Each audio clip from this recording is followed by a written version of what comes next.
নমস্কার বন্ধুরা, আজ আমি এনেছি কচুলতির রেসিপি বানাবো, যার জন্য আমি এগুলোকে ছাড়িয়ে ভাপিয়ে পরিষ্কার করতে হবে। এগুলো এখন সব ছাড়াতে হবে। ছাড়িয়ে পরিষ্কার করে নিয়ে তারপর ফিরে আসছি। আমি এখানে কচুলতিগুলিকে ঠিক এইভাবে পুরো একদম ছাড়িয়ে কেটে একদম পরিষ্কার করে ধুয়ে রেখে দিয়েছি। এর মধ্যে উপরে যে রোয়াটা থাকে এটা কিন্তু একদম থাকবে না, তাহলে কিন্তু মুখে পড়ার সম্ভাবনা থাকবে। আর এটা যখন যদি কোনো কচুলতি গাল কুটকুট করে তাহলে বোঝা যাবে যে কাটার সময় তখন হাত চুলকাবে। এটা হাত চুলকায়নি মানে এটা একদম পুরো ভালো কচুলতি বোঝাই গেল। সেই জন্য আমি এটাকে এবারে রান্না করব। এটাকে প্রথমে ভাপিয়ে ফেলবো। জল গরম বসিয়ে দিয়েছি। আর অন্যান্য যে ইনগ্রিডিয়েন্টসগুলো, এগুলো ধনে জিরে গুঁড়ো, এটা হোমমেড। এখানে হলুদ গুঁড়ো, এখানে নারকেল কোড়ানো নিয়েছি, এখানে গোটা জিরে আর শুকনো লঙ্কাগুলোকে ছোটো ছোটো করে আমি এরকম টুকরো টুকরো করে কেটে নিয়েছি টেস্ট ভালোর জন্য। এখানে নিয়েছি পরিমাণ মতো লবণ, এখানে নিয়েছি চিনি। এবারে বাকিটা আমি দেখাচ্ছি। জল অলরেডি ফুটতে শুরু করে দিয়েছে। এতে আমি একটু জাস্ট লবণ মিশিয়েছি, আর কিচ্ছু দিইনি।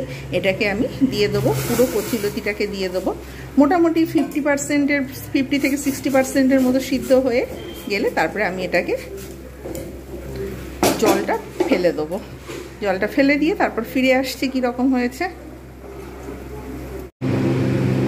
ব্যাস, সিদ্ধ হয়ে গেছে, চেক করে নিয়েছি।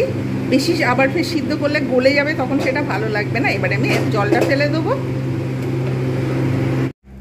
আমি এখানে এছাড়াও অ্যাড করব কালো জিরে আর অল্প একটু রসুন বাটা। আমার কাছে গোটা রসুন নেই, আপনারা ইচ্ছা করলে এটাকে চপ করে রসুন বাটা ব্যবহার মানে চপ করে ব্যবহার করতে পারেন রসুন, তাহলে কিন্তু খুব সুন্দর একটা টেস্ট আসবে। তাহলে এবারে আমি রেসিপিটা স্টার্ট করব। সয়াবিন অয়েলে কড়াইতে আমি ফরচুন সয়াবিন অয়েল দিয়ে দিয়েছি। এবার আমি এতে শুকনো লঙ্কা আর গোটা জিরেটা দেব।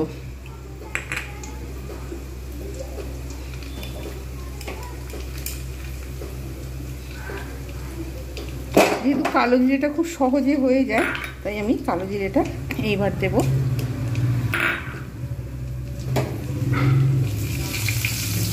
একটু জল ছিল যার জন্য একটু লালচে লালচে মতো ভাব হয়ে আসবে। ব্যাস, হয়ে এসেছে লালচে লালচে মতো ভাব। এবার আমি এর মধ্যে দিয়ে দেবো কুড়নো নারকেল। এটাকে আমি কিন্তু লালচে করে ভাজবো। নারকেলটা খুব সুন্দর করে ভাজলে কিন্তু স্মেলটা অনেক সুন্দর হয় আর অনেক ভালো টেস্ট আসে কচুলতিটাতে। ওই জন্য আমি এটাকে কিন্তু ভালো করে লালচে করে ভাজবো।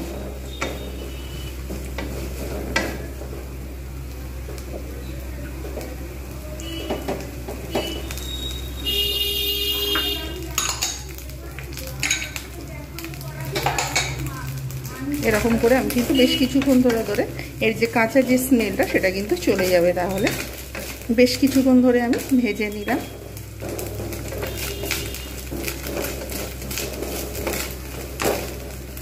ব্যাস, এইবার আমি এতে দেব রসুন বাটাটা।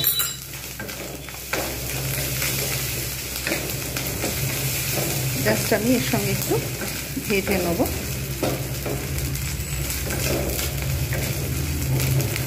ব্যাস, এইবার আমি এতে ভালো করে ভাজা হয়ে গেছে, এতে আমি দিয়ে দিলাম কচুলতিগুলো।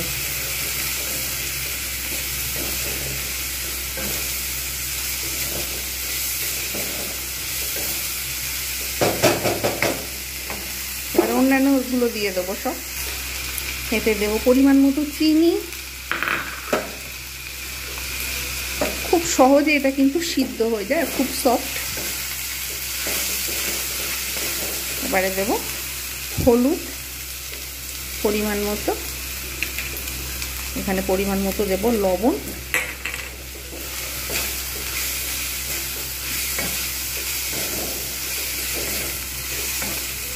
আর এইবার আমি রোস্টেড যে ধনে জিরে গুঁড়ো, তেজপাতা, ধনে জিরে, লঙ্কা, গোলমরিচের মধ্যে গরম মশলা সব কিছু রয়েছে। এটা একটা আমার হোমমেড মশলা, এই মশলাটা আমি ব্যবহার করব। এবার এটা কিন্তু আমি ভালো করে শুকনো শুকনো করে ভেজে নেব, তারপর সার্ভ করে দেখাবো কীরকম হয়েছে।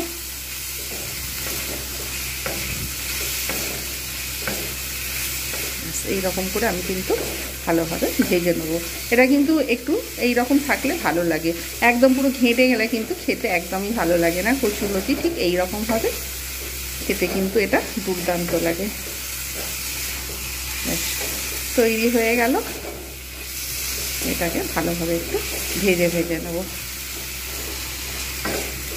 কচুরলতি তৈরি হয়ে গেল, দুর্দান্ত স্বাদের রেসিপি কচুরলতি। বর্ষার সময় কচুরলতি প্রচুর পরিমাণে বাজারে পাওয়া যায়, আর যাদের কচুর গাছ রয়েছে তারা তো অবশ্যই তারা জানেন আমি যেভাবে রেসিপিটা তৈরি করেছি, অবশ্যই এইভাবে রেসিপি তৈরি করুন, দুর্দান্ত লাগবে। নিরামিষ রেসিপি, আপনারা যে কোনো কিন্তু উপবাস কিংবা যেদিন আপনারা নিরামিষ খান সেদিন আপনারা অবশ্যই এটা খেতে পারবেন। আর এত সুন্দর স্বাদ, এটা কিন্তু গরম ভাতের সঙ্গে অসম্ভব সুন্দর লাগে এবং এতটাই ভালো লাগে যা বলার মতো নয়। প্রত্যেকে বাড়িতে ট্রাই করবেন। যারা যারা ফেসবুক থেকে দেখছেন, ইনস্টাগ্রাম থেকে দেখছেন, তাদের অসংখ্য ধন্যবাদ। যারা যারা আমার ইউটিউব থেকে দেখছেন তারা অবশ্যই আমার পেজটাকে ফলো করুন, লাইক করুন, সাবস্ক্রাইব করুন। প্রত্যেকের কাছে এটা আমার অনুরোধ রইল। আজকের মতো এতটুকু। প্রত্যেকে ভালো থাকবেন, সুস্থ থাকবেন। এই রকম নিত্য নতুন ভিডিও পেতে ওয়ান্স এগেন আমার চ্যানেলটাকে সাবস্ক্রাইব করুন। Bye bye and take care.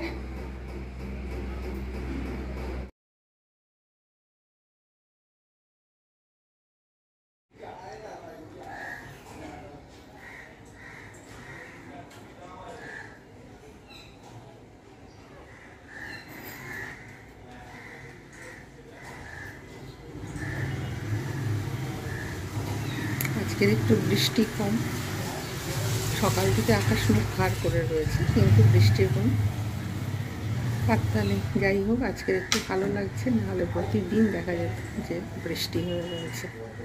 আর চারিদিকে এত জল জমেছিল বলার মতো নয়। আজকে একটু চান করিয়ে দিলাম পাখিটাকে। 2 দিন 3 দিন ছাড়া ডেলি চান করানো যায় না, কারণ ঠান্ডা লেগে যাবে, সেই ভয় থেকে মতো রোজ চান করাই না। দেখছে চারিদিকে কীরকম, নাহলে এই রাস্তাতে এত জল জমে থাকতো বলার মতো নয়।